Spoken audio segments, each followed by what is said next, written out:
बेताल कहानी सुनाने के बाद वापस पेड़ पर जाकर लटक जाता है और एक बार फिर राजा विक्रमादित्य बेताल को पेड़ से उतार करके योगी के पास ले जाने के लिए आगे बढ़ते हैं। हर बार की तरह इस बार भी बेताल राजन को एक कहानी सुनाता है। आज की कहानी का शीर्षक है राजा और सेवक में किसका काम बढ़ा।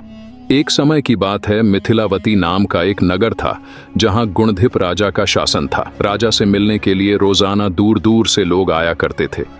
एक बार उनसे मिलने और उनकी सेवा करने के लिए किसी राज्य से एक युवक आया। युवक ने राजा से मिलने की बहुत कोशिश की, लेकिन वह राजा से मिल नहीं पाया।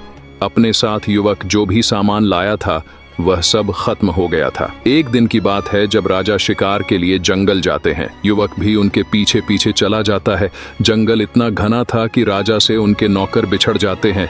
बस राजा और युवक साथ रह जाते हैं। जब राजा जंगल की ओर आगे बढ़ने लगते हैं तो युवक राजा को रोकता है। राजा उसकी तरफ देखते हुए कहते हैं, तुम इतने कमजोर क्यों लग रहे हो?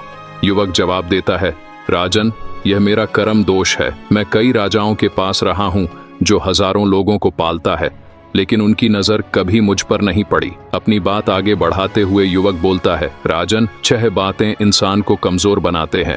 गलत व्यक्ति से प्रेम, बिना कारण हंसना, स्त्री से बहस करना, बुरे स्वामी के लिए काम करना, गधे पर सवारी और संस्कृत के बिना भाषा। इसके अलावा 5 चीजें, आयु, कर्म, धन, विद्या और यश व्यक्ति के जन्म के साथ ही विधाता उनके नसीब में लिख देता है। जब तक कोई पुण्य करता है तब तक उसके पास सेवा करने के लिए बहुत से दास होते हैं। जब पुण्य कम हो जाता है तो भाई ही भाई का दुश्मन बन जाता है। लेकिन राजन, स्वामी की सेवा का फल किसी न किसी दिन जरूर मिलता है। युवक की इन बातों का राजा पर बहुत असर हुआ। थोड़ी देर बाद दोनों नगर को लौट आए। राजा उस युवक को नौकरी पर रख लेता है। कुछ दिन बाद युवक किसी काम से बाहर जाता है।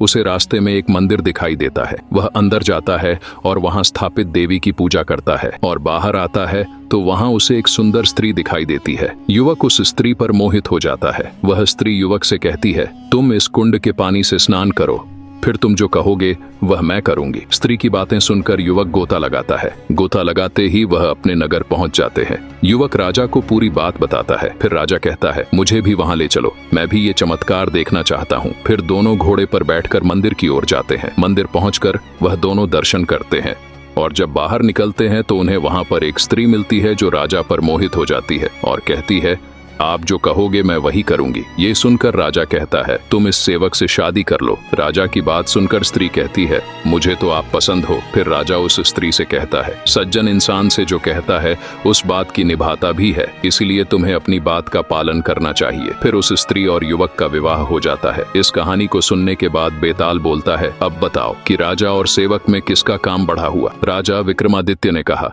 नौकर का काम बढ़ा हुआ। बेताल पूछता है, कैसे?